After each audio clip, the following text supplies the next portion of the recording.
श्रोते नमस्ते. आपल्या सर्वांना शुभ दिवस. श्रोते हो, जीवनाचा प्रवास करत असताना कुणाला महत्त्व द्यायचं आणि कुणाला अंतरावर ठेवायचं ही समज आयुष्यात थोडी उशिरा येते. पण ती एकदा का आली की आयुष्याची गुंतागुंत आपोआप सुटत असते. प्रत्येकाला खुश ठेवण्याच्या नादात आपण स्वतःची किंमत विसरतो. जे लोक आपल्या उपस्थितीला गृहीत धरतात त्यांच्यासाठी स्वतःला झिजवण्यात काही अर्थ नसतोय. काही नाती जपण्यासाठी नसतात, ती फक्त शिकून दूर जाण्यासाठी असतात. श्रोते हो, अपेक्षा कमी केल्या की दुखणं कमी होतं आणि मन हलकं होतं. ज्यांना आपली किंमत नाही त्यांना सतत समजावण्याची गरज नसते. योग्य लोकांना दिलेलं थोडंसं महत्त्व हे मनाला समाधान देतं आणि चुकीच्या लोकांना दिलेलं जास्त महत्त्व आयुष्य बिघडवतं. म्हणून श्रोते हो, आयुष्य सोपं करायचं असेल तर योग्य अंतर आणि योग्य माणसं निवडा. बघा, पटतंय का? पटलं तर नक्की विचार करा. चला, आजही आपल्यासाठी सुंदर विचारांची ही शिदोरी, ही मालिका अशीच पुढे घेऊन आलोय. चला, करूया सुरुवात सुंदर विचारांना, सुंदर सुविचारांना.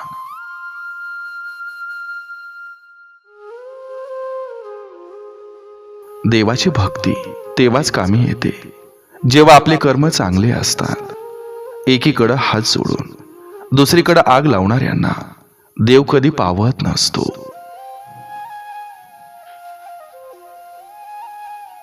सत्याची बाजू मांडण्यासाठी बुद्धी लागते, पण खोटं बोलण्यासाठी आणि भांडण्यासाठी फक्त मूर्खपणा पुरेसा असतो.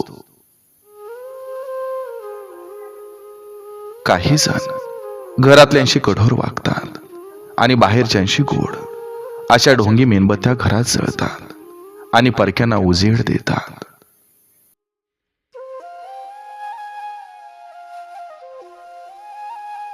सतत तुलना करणारी माणसं आयुष्यात कायम असमाधानी असतात, कारण त्यांच्याजवळ असलेल्या गोष्टीचं कौतुक त्यांना अजिबात नसतं. लोकांचा द्वेष करण्यातच त्यांचं आयुष्य जात असतं.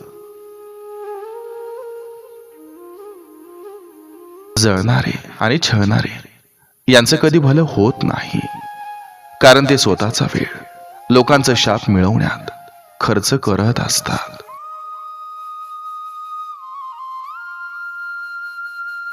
गोड बोलण्याचं सोंग घेणारा माणूस कधीच कोणाचा हितचिंतक नसतो, कारण तो आतल्या गाठीचा असतो. पाठीमागं बोलणाऱ्या लोकांची एकच ओळख असते: हिम्मत कमी आणि जळणं जास्त, आणि अस्तित्व मात्र काहीच नसतं. अशी काही जळकुटी लोक असतात.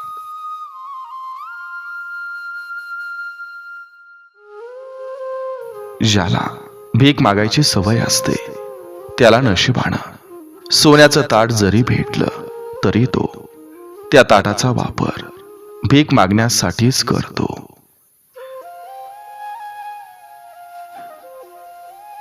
काही लोक तोंडावर खूप गोड बोलतात, पण पाठीमागं त्यांचं खरं रूप दिसतं. अशा लोकांना उत्तर देण्यापेक्षा शांत राहणं जास्त योग्य असतं, कारण वेळ आली की त्यांचं खोटं आपोआप समोर येतं. गोड बोलणाऱ्यांपासून नाही, तर त्यांच्या खोटेपणापासून सावध राहा.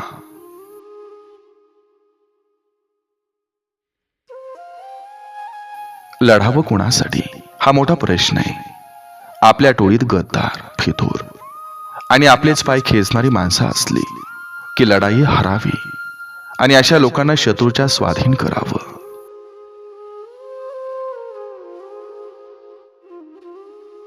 आपलं कुत्रं जर आपल्याला भुकत असेल तर समजून जा, त्याला भाकरी दुसऱ्याच्या दारात मिळते.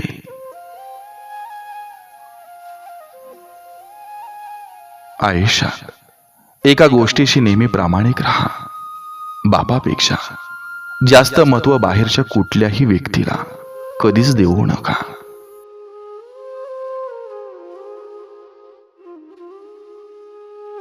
गद्दाराच्या जिभेला शुद्धतेच्या गप्पा शोभत नसतात. ज्याच्या अस्तित्वातच भेसळ असते त्यानं एकनिष्ठतेचं पांघरून घ्यायचं नसतं.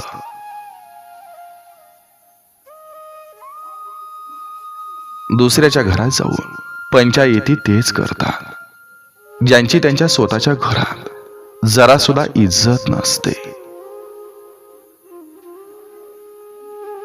काही लोकांचे दोन पैलू असतात. एक स्वतःचा फायदा असल्यावर वेगळं वागतात आणि फायदा नसल्यावर वेगळे वागतात.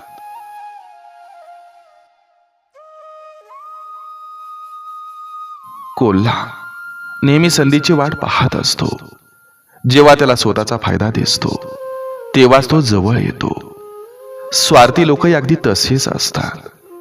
तुमच्याकडे काही काम असेल तरच ते तुमच्याशी संपर्क करतात. खोट्याचा पाया कितीही भक्कम असला तरी सत्याच्या एका धक्क्यानं खोटेपणा उद्ध्वस्त होतो.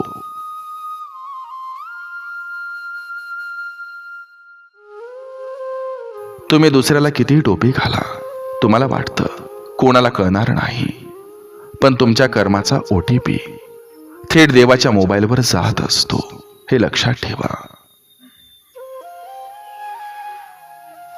ज्यानं वेदना दिल्या त्याला कधीतरी त्या वेदनांची भरपाई करावी लागते. कर्माचा हिशोब कधी चुकत नसतोय, वेळ लागतो, पण न्याय हा होतोच. माणसं विसरू शकतात, पण नियती प्रत्येक गोष्टीचा हिशोब ठेवत असते. दोन तोंडी लोकांची एक खास सवय असते. त्यांचं सगळ्यांशीच संबंध खूप चांगले असतात.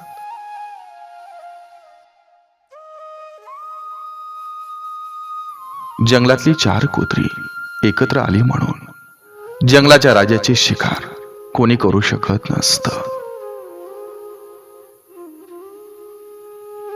दुसऱ्याला वेड्यात काढून स्वतःला खूप शहाणं समजायचं नसतं. वजीर कधी काय चाल खेळून जाईल हे राजाला पण माहीत नसतं.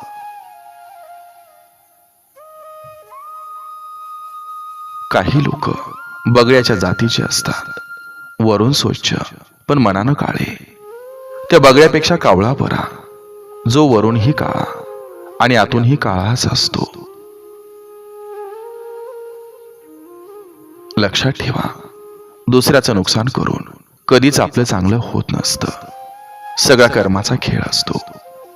झालेल्या गोष्टीची परतफेड केल्याशिवाय देव सुद्धा स्वर्ग दाखवत नसतो.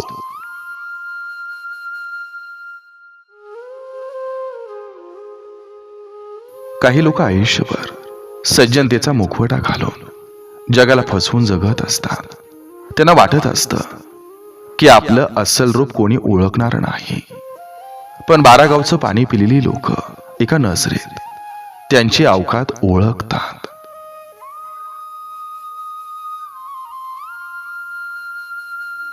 दुसऱ्याचं चांगलं होण्याची भावना ही कायम ठेवा. आयुष्यात काहीच कमी पडणार नाही.